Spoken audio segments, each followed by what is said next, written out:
শুধু মুসলমানদের দুশ্মন নয়, কেন্দ্র সরকার ভারতবাসী গরিবদের দুশ্মন। তাই 140 কোটি গরিব আছে ভারতে, 140 কোটি গরিবকে নিয়ে ঐক্য করতে হবে। শুধু মোল্লাদের নিয়ে ডাকলে হবে না, অন্য ধর্মের নেতাদেরকেও ডাকতে হবে, অন্য ধর্মের ধর্মগুরুদের ডাকতে হবে। তোমাকে আগিয়ে যেতে হবে, গিয়ে তাদের সঙ্গে বসতে হবে, আসো বলি করি শুনি, তবে জানবে তুমি বাঁচবে, দেশ বাঁচবে, সবাই বাঁচবে। আর না হয় রাস্তায় মোল্লা হই হই করতে গিয়ে অন্য ধর্মের বাস থেকে পতাকা খুলে দিয়ে দেশের ক্ষতি করছে না, করেনি? আমার বাংলায় বিজেপিকে অক্সিজেন দিল ওই দিন বাসের পতাকা খুলেছিল যারা, ওইটাকে নিয়ে আমার বিজেপিরা হিন্দু ভাইদের বাড়ি বাড়ি যাবে, দেখেছিস আমাদের ধর্মের পতাকা খুলে ফেললো। মোল্লাদের সাহস কি? এখানে বোলডুজার বাবা আনতে হবে, বলবে না? বলবে না? আর একজন কোথায় কিছু নাই, বাপ মরে গেছিল কি জানি না, হঠাৎ করে নেড়া হয়ে গিয়ে বললো কাউকে না ফেলা পর্যন্ত আমি চুল রাখবো না। এক খ্যাপা দেখেছেন? ও খ্যাপা আবার বাপ মা তুলে গালি দিচ্ছে, দেখছেন না? কারো বাপের দেশ নাই, এসব গরম করছে রে বুকা, গরম, যাতে মোল্লারা রেগে গিয়ে গুষ্টি ফুষ্টি তুলে যেখানে সেখানে ভাঙচুর করে ফেলে। না না না না না না না, সমাজে মনে রাখবেন মানুষ সুরাতে কিছু ছাগল আছে, ছাগলে যেমন যা পায় তাই খায়, আর পাগলে কিনা বকে, এরা হলো সেই কোয়ালিটি। এদের কথাকে গুরুত্ব দিয়ে আমাদের ভাইচারা যেন নষ্ট করবেন না। প্রতিবেশী সর্বধর্মের মানুষ মিলেমিশে থাকবেন। আপনার মসজিদে আজান, আপনার গ্রামে জলসা, তার ধর্ম তার গ্রামে হবে, এতে আপনার বিরক্ত হওয়ার তো কিছু নেই। আপনারটা সে বিরক্ত হয় না, ঠিক না বেটি? সে যদি কোনো স্লোগান দিয়ে যায়, এটা আপনার তো বিরক্ত হওয়ার কিছু নেই। না, আমার মসজিদের সামনে কেন করে? এটাই তো চাইছে তুমি যাতে রাগে লাফ মেরে গিয়ে কারো দুটো টুটি ধরে দুম দাম দিয়ে দাও। নুকানো ক্যামেরা বসে আছে, 10 দিন তোমার মসজিদের সামনে গাল দিয়েছিল, একবারও দেখাবে না। তুমি শুধু তেড়ে গিয়ে বলবে এখান থেকে সরে যা, অমনি মেইনস্ট্রিম মিডিয়ার একদল বসে আছে, সবাই নয়, অমনি চালাবে। হিন্দু খাতরে মে হ্যায়, হিন্দু খাতরে মে হ্যায়, ঠাকুর ভেঙে দিয়েছে, মুসলমান দুজন হিন্দুকে মেরে দিয়েছে, আদৌ কিছু হয়নি। এমন বাজার গরম করে দেবে, বাজার ঠান্ডা হবার আগে কয়েক কোটি সম্প্রীতির ভাই আমাদের ধর্মকে তো সবাই ভালোবাসে। ভাই তুমি ভালোবাসো না? এই কথা বলো। তাহলে তার ধর্ম তার কাছে প্রিয় নয়, সঙ্গে সঙ্গে চলে যাবে বিজেপির দিকে। বিজেপিতে এটাই চাই। আর সেই হাওয়াতে বাংলায় আস্তে আস্তে হাওয়া আমাদের ঘুমটা ওলি দিচ্ছে, শুনছেন তো নাকি? পাহারা দিয়েছে। পাহারা কিসের পাহারা? 500 পুলিশ। কে যাচ্ছে? কে যাচ্ছে? গিয়ে বলবে জিহাদি, কাঠমোল্লা, পাকিস্তানি, এটা সেটা বলবে। শুনছেন না? শুনুন না। তুমি যদি সত্যি সম্প্রীতি হও, তাহলে এত বড় বড় কথা বলছে, তাকে রুখছো না কেন? ওই যে ভাটপাড়ার আদা বিহারি আদা বাঙালি, শুনছেন তো নাকি? কখন কোন দলে থাকে বুঝে যায় না। ঘুমিয়েছিলাম, শুনলাম টিএমসি, শুনে উঠে শুনছি বিজেপি। বুঝতে পারছেন না? পারেন না? ও হঠাৎ করে বলছে 15 মিনিটের মধ্যে মুর্শিদাবাদ খালি করে দেবো। শুনছেন না? শোনেন না? তাহলে এই যে কথা, এই কথাগুলো যারা বলবে, এদেরকে রাজ্য সরকার পুলিশ দিয়ে পাহারা দিচ্ছে। আর নওশাদ সিদ্দিকী সর্বধর্মের মানুষকে যখন কলকাতায় ডাকবে, নিজেরাই নিজেদের গাড়ি পুড়াবে, থানায় থাকা পুরাতন মোটরসাইকেল লেসে পুড়িয়ে হাজার হাজার ছেলেদের নামে কেস দেবে। কেন? এই নওশাদ থাকলে বাংলায় সম্প্রীতি বাড়বে, দাঙ্গা লাগানো যাবে না। শুনছেন তো নাকি? না হয় আমি তো চ্যালেঞ্জ দিচ্ছি, ওই এলাকায় পুরো সিসিটিভি ভর্তি ছিল, সিসিটিভি কে পাবলিক করা হোক, পাবলিক করা হোক। যারা যারা সরকারি সম্পদে হাত দিয়েছে, ভেঙেছে, পুলিশকে জুলুম করেছে, তাদের শাস্তি দেওয়া হোক। এটা আপনারা কি একমত না? একমত না? অবশ্যই একমত। কিন্তু দিতে পারবে না। যখনই পাছাই পড়বে লাঠি, অমনি বলবে আমাকে অমুক মোল্লা বলেছে, অমুক মোল্লা বলেছে, অমুক দাদা বলেছে, অমুক দিদি না বলেছে, বলে ফেলে। শুনছেন তো নাকি?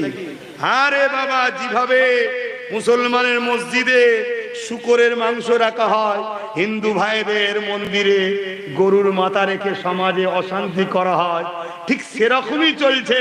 নিজেরা নিজেদের গাড়ি পুড়াবে, নিজেরা নিজেদের পার্টি অফিস পুড়াবে, পুড়িয়ে দিয়ে দোষ দেবে নিরীহদের উপরে। এগুলো আমাদেরকে বুঝে চলতে হবে।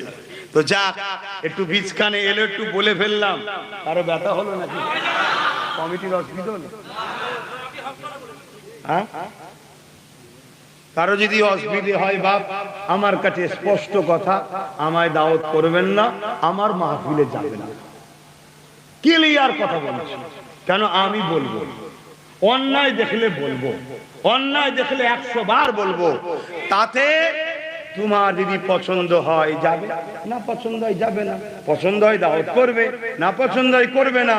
আমি কারো ঠিকা নিয়ে বসে নাই, আমি 5 দলে নয়, আমি আমার আল্লাহর উপর ভরসা করে চলি, বাস তিনি আমার জন্য যথেষ্ট। হ্যাঁ, আমি বলবো আনিস খানের জন্য, 100 বার বলবো আমার তিলোত্তমা বোনের জন্য। হ্যাঁ, আমি বলবো এই ডোমজিরের পার্থর জন্য। হ্যাঁ, 100 বার বলবো উন্নয়নের সেই বোনের জন্য। হ্যাঁ, কাশ্মীরের আসিবার জন্য বলবো। সমাজে যারাই দাঙ্গা করবে, এরা সমাজ বিরোধী, মানবরূপী পশু। সে মুসলমান সেজে হোক, আর যে কোনো ধর্মের ট্যাগ দিয়ে হোক, এদের একটাই পরিচয়, এরা মানুষ সমাজে থাকার উপযুক্ত নয়, এরা মানবরূপী পশু। এদের বিরুদ্ধে সর্বধর্মের মানুষকে সংগঠিত হতে হবে। এ যুবকেরা, তরুণীরা, বাপেরা, আল্লাহ নবী মদিনা শরীফে চলে গেলে, মদিনা শরীফে গিয়ে নবী আমার রাষ্ট্র কায়েম করলেন।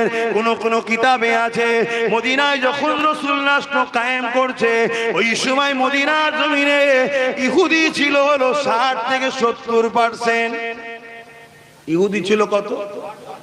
সমস্ত ধর্মের লোকের নেতাদের ঘরে রাসূল ডেকেছে, ডেকে বলছে নিজেদের মধ্যে এইভাবে মারপিট করো না, অস্ত্রগুলো সব যে যার ঘরে রাখো, বাইরের শক্তির হাত থেকে বাঁচার জন্য। নিজেদের উপরে জুলুম করো না। তারা এত জালিম ছিল, টয়লেট করতে গেলেও অস্ত্র নিয়ে যেত, না জানি কখন এখানে যদি হামলা করে দেয়। শুনছেন তো?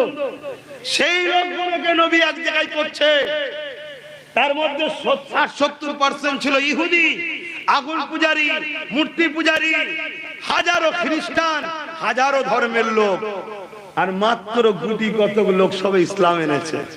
আমার নবী সবাইকে ডেকে বললেন, আমাদের একটা রাষ্ট্র কায়েম করতে হবে, না হয় বাইরে থেকে যে হামলা হচ্ছে এর প্রতিরোধ করা যাবে না। ওই রাষ্ট্র যখন সনদ লিখা হচ্ছে ইত্যাদি ইত্যাদি, আমার নবীর আখলাক কথাবার্তা দেখে ওই অমুসলিমরাই বলছে আপনি রাষ্ট্রের প্রধান। জোরে বলুন সুবহানাল্লাহ, আরো জোরে বলুন। আর আমাদের ঘরে কি বলছে? আয় ভাড়ালে আমার হয়ে মারপিট করে জিতিয়ে দেবে, তাই তো নাকি? আর আমরা ভাড়া কিনি। বড় বাপেরা, নওজোয়ান তরুণেরা, এ নবী পাকের প্রেমিকেরা, নামাজ যেমন পড়তে হবে, রোজা যেমন রাখতে হবে, হজ যেমন করতে হবে, মালদারকে যাকাত যেমন দিতে হবে, তেমনি ক্ষুধার্ত মানুষকে খানা খাওয়াতে হবে, সমাজকে নেশামুক্ত করতে হবে, সমাজের বুকে অন্যায় অত্যাচার হলে সেগুলোকে কষ্ট দমন করতে হবে, শক্ত হাতে মিটাতে হবে, অসহায়ের পাশে দাঁড়াতে হবে, বঞ্চিত মানুষের অধিকার মিলাতে হবে। এসব কিছু নেই ইসলাম। তাই তো আল্লাহ কোরআনের মধ্যে জানিয়ে দিলে, লাকাদ কানা লাকুম ফি রাসূলিল্লাহি উসওয়াতুন হাসানা। হে দুনিয়ার মানুষেরা, আমি তোমাদের জন্য আমার রাসূলুল্লাহকে মডেল করে পাঠিয়েছি। তোমরা নামাজ পড়বে, আমার নবীকে দেখো, রোজা রাখবে, আমার নবীকে দেখো, হজ করবে, আমার নবীকে দেখো কেমন করে দান করবে, আমার নবীকে দেখো রোজা রাখবে, আমার নবীকে দেখো। আর সংসারের বেলায় আমার নবীকে ছেড়ে দাও, ব্যবসার বেলায় আমার নবীকে ছেড়ে দাও। এটা বলেছে।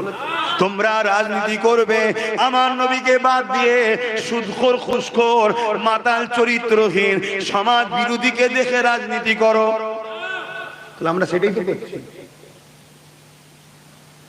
আল্লাহ নবী জানিয়ে দিলে, আমার উম্মতেরা, তোমরা কুরাইশের নেতৃত্ব মানবে, কিয়ামত পর্যন্ত কুরাইশের ঝান্ডা তলায় থাকবে। কেন? কুরাইশের উপরে আল্লাহর বরকত থাকে। ইমানদার কুরাইশের সাথ তোমরা দিয়ে দিও। এ যুবকেরা, তরুণেরা, বাপেরা, এই মনে রাখবেন, ইমানদার কুরাইশ যে হবে, হজ হাউসে মদ থাকলেও বার করবে। আর সর্বধর্মের মানুষের বিরুদ্ধে যে আজকে গণতন্ত্র সংবিধানকে মিটাবার প্ল্যান চলছে, তারও বিরুদ্ধে গিয়ে কেস করবে। এ যুবকেরা, তরুণেরা, বাপেরা, আল্লাহ নবী তাই জানিয়ে দিলে, আমার আল্লাহ পাক তাই কোরআনে জানিয়ে দিলে, তোমার সমাজনীতি আমার নবীকে দেখে করো, তোমার ধর্মনীতি আমার নবীকে দেখো, তোমার অর্থনীতি আমার নবীকে দেখো, তোমার এডুকেশন নীতি আমার নবীকে দেখো, তোমার সম্প্রীতি নীতি, মানব বন্ধন নীতি আমার নবীকে দেখো, হাত থাকে তোমার রাষ্ট্রনীতি ও রাজনীতি, এটা আমার রাসূলুল্লাহ থেকে করো। এ যুবকেরা, তরুণেরা, এই যে বর্ডারে বর্ডারে মিলিটারি আছে, বিএসএফ আছে, এই বিএসএফ দিতে হয়, বর্ডারে যে দাঁড় করাতে হয়, এটা ১৫০০ বছর আগে ছিল না গো। আমার মুহাম্মদ রাসূল মদিনার রাষ্ট্র তৈরি করে মদিনার বর্ডারে বর্ডারে পাহারা নিযুক্ত করে দিল। নবী বিশ্বকে শিখিয়ে দিল রাষ্ট্রের নিরাপদের জন্য বিএসএফ দাঁড় করা।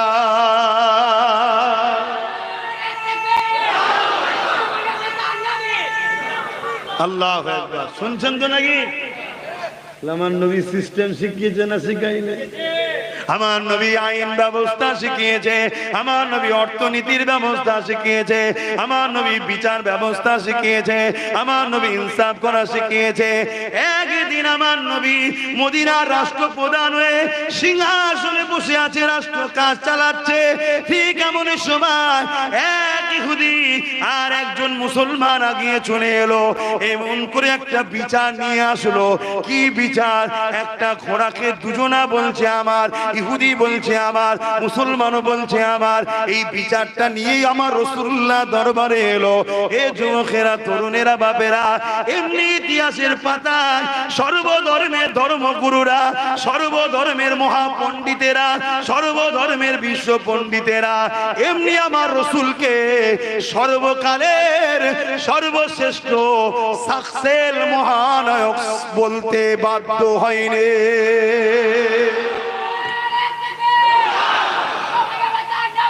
জিন্দাবাদ।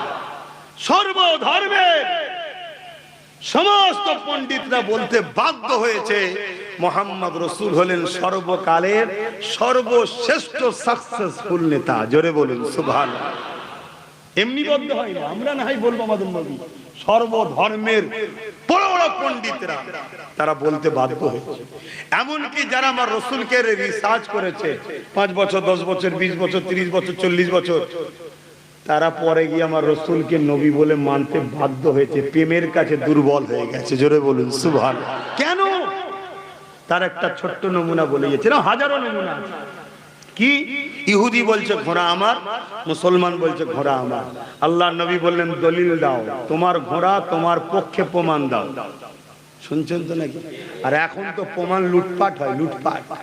হ্যাঁ, বোলডুজার পাঠিয়ে হসপিটালের পায়খানাকে ভেঙে চুরমার করে দেওয়া হবে। পরের দিন একদল লাঠিয়াল বাহিনী পাঠিয়ে সব ভেঙে তছনছ করে দেওয়া হবে। দেখলেন না তিলোত্তমা বোনের বেলায়? হ্যাঁ। আর ওইদিকে ওপর থেকে যাদের উপরে ভরসা করেছিল ওনার মা বাবারা, তারাও গা হালকা করে দিল। তার মানে কি? সব সেটিং এর কারবার। আমি আটকালে তুই দেখবি, তুই আটকালে আমি দেখব। কথা বুঝে আসছে না? যখন কোনো বিল পাস করার সময় সংখ্যা দরকার হবে, আমি 3-4টিকে বাইরে রাখবো। এনআরসির সময় 8টা বাইরে রেখেছিলাম, 3টে রেখেছি। দেখছিস না? তোর বিল পাস করার সহযোগিতা করছি। আবার যে কটা আছে ওই পাঠাতে হয় রে, ভোটটা সব চোখেই দেবে। কে দেখতে যাচ্ছে? কেউ বুক থেকে বলতে পারবে যে আমি দিইনি? প্রমাণ করবে। শুনছেন না? শুনে যদি বলেন আমাদের উপরে বিশ্বাস না, কি করে বিশ্বাস করি? তোরাই তো বলছিস দিল্লি যা। যদি না বলতিস তবু নয় বিশ্বাস হতো। আর যদি বলে ও বলেছো তো কি হয়েছে, তো ওর বিরুদ্ধে তো কিছু বলছিস নি না? বললে তো আমায় পরের বারে টিকিট দেবে না। ও তা তুই যদি লুবি হোস, লুবির উপরে ভরসা করা যায়? লুবি এত খাতারনাক জিনিস। এই রিসেন্ট দেখলাম মা ছেলে বিক্রি করে মোবাইল কিনেছে। কোন দুনিয়ায় বাস করছে আর কোন দুনিয়ায় ওয়াজ করতে এসছি বুঝতে পারছেন তো? মা মা পৃথিবীতে সৃষ্টিকর্তার পরে, রসুলের পরে সব থেকে মমতাময় দয়ালু যিনি হয়, সে হিন্দু মা হোক আর খ্রিস্টান মা হোক, আদিবাসী হোক, সাঁওতাল হোক আর মুসলমান হোক, মা মা হয়। প্রত্যেকটা মাই তার বাচ্চা তার কাছে পৃথিবীর সব থেকে দামি সম্পদ। আজকে এত জঘন্য দুনিয়া হয়ে গেছে, মায়ের নেশা হয়েছে মোবাইল, নিজের সন্তান বিক্রি করতে মোবাইল কিনেছে। তাহলে কোন দুনিয়ায় আছো বুঝতে পারছো? আপনি যদি বলেন এর জন্য দোষী কারা, আমি বলবো নাম্বার 1 দোষী হলো ইসলাম ধর্মের উলামা। আমরা কেন আমাদেরকে সবাইকে ছেড়ে মৌলী সাহেব ধর, সবাই মৌলী সাহেব ধরছে, আপনিও মৌলী সাহেব। হ্যাঁ, আমরা